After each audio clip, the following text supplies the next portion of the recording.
We're back. When I get to say, so is Rod Martin, it is a banner day here at Securing America, and I'm pleased to say that that's a weekly thing. We're very, very proud to have him with us.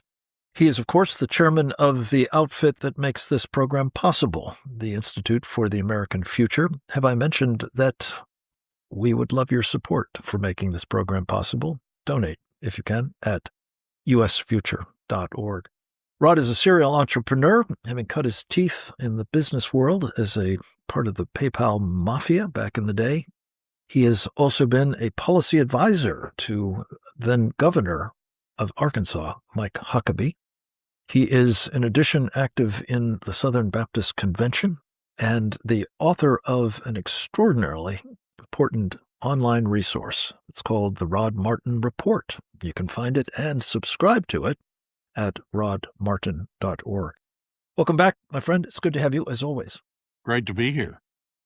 I want to start with Iran, the nation that has been at the forefront of American national security policy, well, off and on, I guess, fair to say, for 47 years, but pretty much on of late. And you have an interesting theory that I gather you will be propounding in the Rod Martin Report shortly. And I wanted you to explore it with our audience. It involves the Strait of Hormuz. The president says it's going to be American territory. That is a very interesting proposition. Which it won't really I want to be. get your take on, if so, how. Well, that's not really going to happen, but it's the kind of thing the president loves to say to, make heads spin and help concentrate opinion. I think the Oman threat is of the same vein. It's like, look, if you guys are going to try to cut a deal with Iran to set up a joint toll booth in the Strait, you're an enemy too. We're coming for you. And it's not an entirely serious thing, although it's not an entirely unserious thing. The Strait is going to be American in exactly one sense. We're going to dominate the choke point. And, that's been a key portion of Trump's strategy from day one. Panama Canal, the waterways around Greenland, Malacca, Sunda, Lombok, Makassar, the Bashi Strait, all of these things have to be under the control, in whole or in part, of the U.S. Navy for the U.S. to be able to preserve the peace, to preserve, the freedom of the seas, to preserve trade, and generally enable a good and not horrifying world, such as the world that broke down after the fall of the Roman Empire, where you've got highwaymen making it impossible to travel the roads and pirates making it impossible to travel the Mediterranean. And a very cosmopolitan, very wide-reaching civilization just shut down because travel was too unsafe. So the president is very focused not only in preserving American hegemony in those areas, but also in preventing Chinese hegemony and by extension, Iran. China isn't a good Iranian ally any more than it's a good Russian ally, but it doesn't mean that they aren't on the same side of this fence. And certainly China uses Iran in lots of ways, not least being the 90% of Iranian oil exports that go steeply discounted to China. So that brings us to the point that you were alluding to. I'm about to write an article called "What Lincoln Taught Trump About Iran," and you and I were talking about this earlier, and it really is that same Anaconda plan that Winfield Scott and Abraham Lincoln came up with in 1861. The South is huge. We're never going to be able to defeat these guys if they can trade freely. If they can sell their cotton, they're going to have money, and their money isn't going to inflate overly, and they're going to be able to build more infrastructure, and they're going to be able to build more of everything, and they're going to be able to buy weapons from abroad. So we have to prevent that. So what did they do? Well, they clamped down a blockade on the entire South. Pick a port anywhere in the South, and it was either blockaded or eventually captured by the proverbial boots on the ground. Most notably of which, of course, being New Orleans, which was the most essential port in America for countless reasons then and now. And by capturing that, they eventually split the South in two, and then Sherman splits it in three, and they just make commerce impossible. The Confederate dollar inflates into non-existence, and they just can't sustain the war beyond a certain point. That's exactly what Trump is doing with the blockade of Iran. We are getting oil out of the Strait of Hormuz. In the last 30 days, we actually got a little more oil out of the Strait of Hormuz than the peak of the average before the war. So the idea that the Iranians are shutting that down is just nonsense, and it's an amazing thing to me that the American media parrots that as relentlessly as they do. Who needs Baghdad Bob when you have the New York Times? But the crucial point is Iran is suffering $500 million a day of damage because of the blockade, which is absolutely shutting down their ports. Nothing's coming in or out. Things are coming in and out of the Strait of Hormuz, not quite to the degree we would like. The container shipping isn't back. Other things aren't quite back, but the oil is back. And we're routing around them, as you and I have discussed before, with pipelines to various other seas. Let me So ask you Trump on is the just oil strangling. piece, Rod. This is, as usual, fascinating and insightful and happy warrior stuff, which is what I appreciate so much you add to this program because there's mostly not a lot of happiness in the rest of it. But Rod, talk to me about the state of oil stockpiles around the world. We were told that we were within 2 weeks of having essentially them completely exhausted, and unbelievable economic repercussions were that to happen, of course. This was an impetus behind, as I understand it, the original Memorandum of Understanding that fortunately is no longer with us. But what's the state of play if we are getting oil out of the Gulf, and I guess not so much out of the Mandeb el Bab, but out of the Strait of Hormuz? What's the story with those petroleum stockpiles around the world, sir? Well, Donald Trump always finds two ways to win, and he always goes into everything in a way where, okay, if it goes the way we think, we get this. If it doesn't go quite the way we think, we get this other. We really can't lose here. That's the situation here. Yes, this has gone on longer than anybody would have liked. There's no question about that. That's also true for the American Civil War. The blockade didn't immediately shut down the Confederate economy. It took a while, and that wasn't the only thing it took. It took kinetic action as well, but the blockade ensured that the kinetic action would be effective. Same thing here. This is taking a little longer, but we're not losing a bunch of American lives for starters. The casualty count on our side is nearly non-existent. Donald Trump spent 4 years in exile planning every moment of his second term, and I can assure you he factored in the almost certain probability that we would lose the midterms. So the Iranians are holding out for that.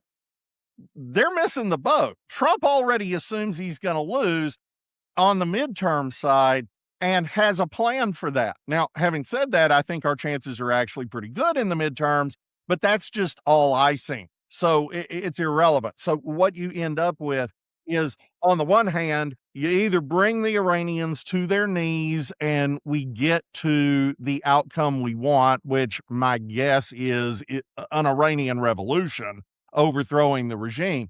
But even if you don't, as you and I've discussed before, the Gulf states are building pipeline capacity at a shocking rate to the Gulf of Oman, to the Red Sea, even to the Mediterranean, possibly even through Israel.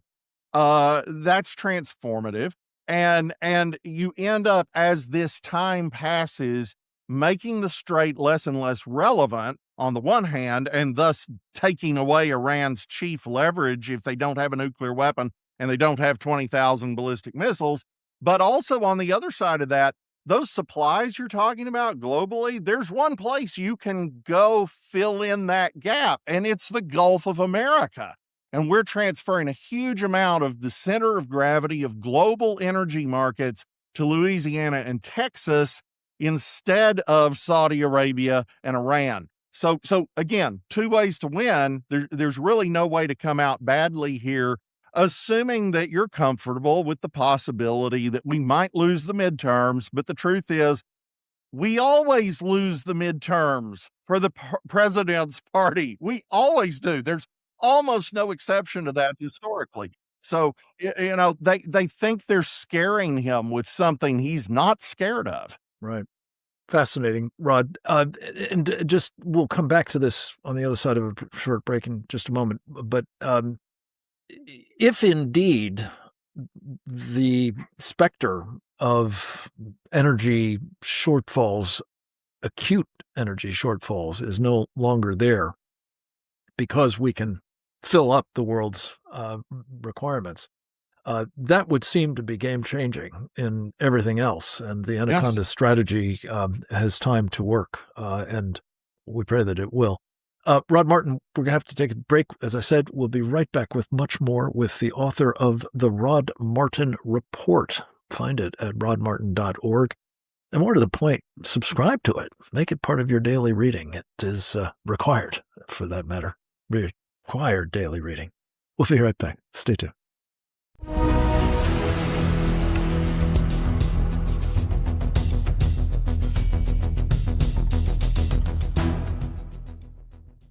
Welcome back. Welcome once again to Rod Martin, one of our savants here at Securing America. We rely on him for particularly the glass is overflowing, not just half full. And we're going to talk about a place where I'm wondering about that. Rod, explain to me what's going on with respect to the Korean Peninsula. The president lit it up the other day with very, I think, effusive comments about Kim Jong-un, the heretofore little rocket man, now man he sends mash notes to, on the one hand, and on the other side of the demilitarized zone, a communist who seems now to be trying to take South Korea in the direction of North Korea, at the expense, of course, of its own people and their freedoms and their prosperity, but also our incredibly important strategic partnership. What is going on here, and why is it not as bad as I think it might be? Well, this is another case where at most it's half full. I mean, it's certainly not overflowing, but it's not perhaps as the media has reported it, because they focus on, oh, he said nice things about Kim Jong-un. Well, you say nice things about people that you want to make a deal with. And, the president would love to get to some normalization with North Korea that is not greatly dissimilar from the normalization Nixon and Kissinger pulled off with China in 1971. That's not an unreasonable thing, not least in that it would greatly reduce our threat level and our expenditure level on an enemy that honestly can't even keep its lights on. So, if we can get Rod, I'm sorry, Russia and China, that's good. I have to play the devil's advocate, let's say. The deal that Kissinger and Nixon wrought has brought us the greatest threat this country has ever faced, which is the Chinese Communist Party. Don't you think that might be a bad idea if we wind up propping up and getting American investors to help enable the North Korean regime, unreformed, still crazy after all these years, to be even more capable of putting even more weapons in place with an even greater danger to us? I think that ignores Bill Clinton. I think what we were doing in the 70s and 80s was triangulating against a Soviet empire that was in imminent danger of subjugating the world. And all of a sudden, Kissinger figures out, wait, the Chinese aren't on board with that anymore. Oh, wait, we just had nearly a nuclear war between China and Russia, which obviously wasn't, reported to a great degree in the West, but Kissinger knew about it. And so they're like, there may be an opening here. And if we can get the Chinese against the Russians in a more tangible way, that ties down a rather large part of Russian forces along its longest border, and it makes Europe safer, and it reduces the chance of an actual invasion and stampede toward the Rhine. So that's what we were doing. And then you get Bill Clinton, and Bill Clinton comes along and gives away the store. And Bill Gertz did a brilliant job of that. Everybody needs to go back and read a book by Bill Gertz called Betrayal from 1996 that shows how Clinton just gave away every military secret under heaven in exchange for a sea of illegal campaign cash. And that changes everything. And then, as you know, Clinton gives them most favored nation status, and then he adds them to the WTO. And now the camel's nose is under the tent, and everything bad that we are opposing with China starts right there, not with Nixon and Kissinger. And I have my own quibbles about that decision too, no question, but that's beyond the scope of this conversation. It's Bill Clinton who sold us out to China. And then, for whatever reason, Obama, and Biden all agreed with that and continued it. And it's just the height of foolishness. But on Clinton's part, it wasn't foolishness. On Clinton's part, it was betrayal. But Rod, all I'm saying is that generally speaking, and this is my only beef about, singing the praises of enemies and signaling that, you're going to actually respond to frustrations with friends by scaling back dramatically. And perhaps, as you and Captain Pinnell have said, this is just the exigencies of having a war going on halfway around the world. But still, signaling to those enemies that not only are we trying to encourage people to think well of them, but we're also weakening our position vis-a-vis them. And that tends, in my estimation, based on hard historical experience, to almost make inevitable the Clintons or the Bushes or the Obamas or the Bidens, tripling along behind bad ideas that, get us into serious fixes, as we are today with China.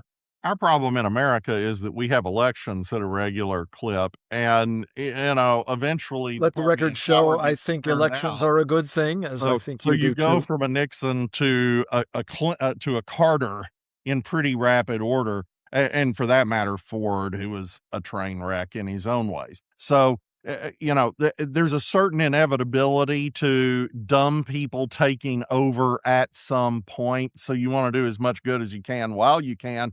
It was very hard to screw up what Reagan achieved, because he just achieved so much of it. And so, that's the model here. Anyway, you asked about South Korea. As far as North Korea, the president is extremely well aware that Asians are especially attuned to face.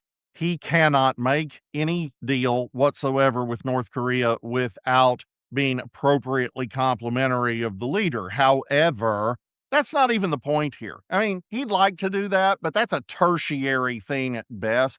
What he really wants to do is yank the chain of the communist you just mentioned in Seoul, who is not a dictator. He does have politicians around him. Rod Martin, we are right up against the stops. We're going to pick up with Lee Jae-myung and the dictator that he aspires to be and is in the process of becoming, on the other side of this short break. We'll be right back.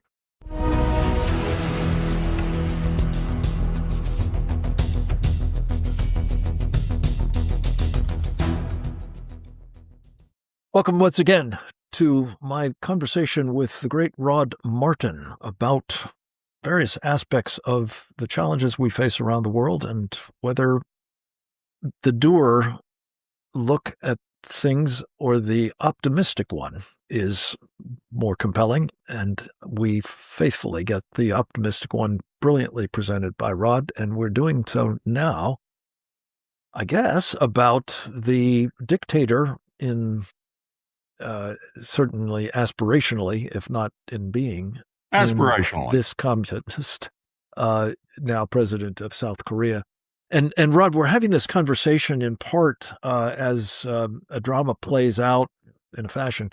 And thank you for joining in a letter sponsored by our Committee on the Present Danger, China, on behalf of Morse Tan, a man who had served as one of Donald Trump's top diplomats in the previous administration, who is now being effectively held hostage in South Korea, pending some kind of prosecution for uh, accurate remarks, for that matter, that he made over a year ago in Washington, D.C., about this communist Lee Jae-myung. Um, what is your take on what's going on with South Korea, and especially, the dance that Donald Trump is clearly playing there, witness pulling back on some of these exercises, but also talking about relying on them to manufacture ships for us? Well, they're not just doing that. They're now a major arms exporter of all kinds of land-based weapons. They're selling tanks and artillery to Poland. They're producing as they do. I mean, go down to a car dealership and the South Koreans make good stuff and they make it cheap. And so it's hard to argue with that. And that's good because the United States has let so much of its industrial base atrophy that we need the help. So I don't have a problem with South Korea building some frigates or something. I'm glad that they're going to have nuclear submarines. That greatly extends the capabilities of the alliance in general without meaningfully threatening the U.S. Navy if something goes wrong, because they're not going to build that many any more than Australia will. But at the same time, we're all very well aware that the current government in South Korea is not our friend. So we want them to be on side, and they need to be on side. They can't sell tanks to Poland if they cozy up too much to the Chinese. That all goes away. And I think that's exactly what this reduction in, notice not a cancellation, a reduction in scope of these current military exercises is really about. And Trump's statements about Kim Jong-un, yeah, he says that stuff, but it's actually aimed at Seoul, not Pyongyang. Again, he'll get double duty out of it, but it's aimed at Seoul. He wants, before this guy can become a dictator, and maybe he does, maybe he doesn't. South Korea's had dictators before. Before that can happen, you need the political consensus around him to get weirded out enough at the thought of losing all these contracts, at the thought of losing the American security umbrella. Well, what if Trump does make peace with Kim Jong-un? What would we do then? Because he may want to be a communist dictator, but he doesn't want to be a communist puppet of Kim Jong-un. So I think this is pretty typical Trumpian carrot and stick. There's a wonderful world to be had if you're our friend. There's a really terrible set of worlds that you could inhabit if you aren't. And that's the same thing as the message to Oman. Well, we will be tracking that messaging as well as how it is taken.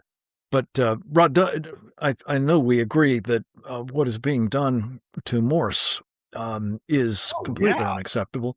And in our letter, of course, we actually point out that this is not just, the mistreatment of the human rights of a very accomplished American former official. Mhm. It's an affront to Donald Trump, It as it is. was on his watch that this guy was a former diplomat. What is your take on where this should fit into the president's agenda vis-a-vis Lee Jae-myung?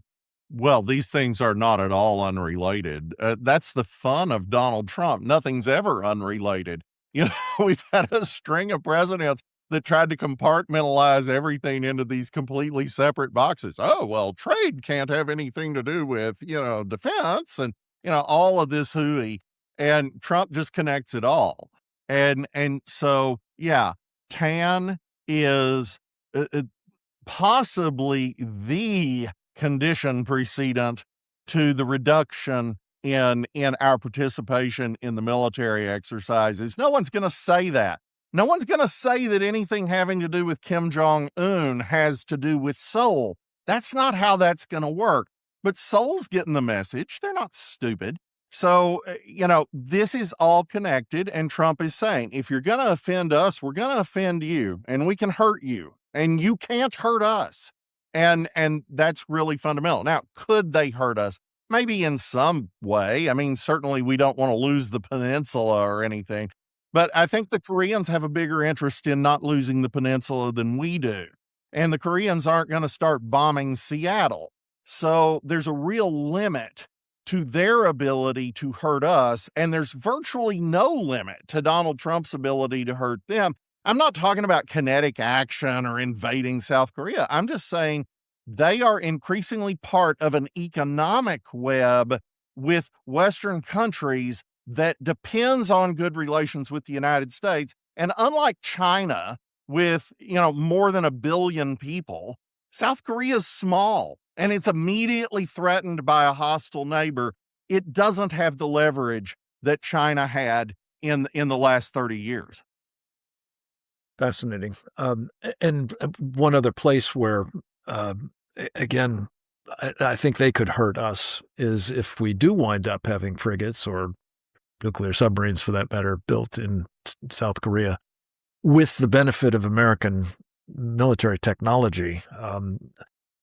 Aligning with the Chinese presumably translates into the transfer of some of that technology, that intellectual property, to the Chinese as well. Oh, yeah, So yeah. we're walking through a minefield here. Rod, we have to leave it at that for the moment. I thank you, as always, for your insights as well as your optimism, and we'll look forward to visiting with you next week. We'll look forward to talking to the rest of you again tomorrow, or next time at least. Until then, go forth and multiply.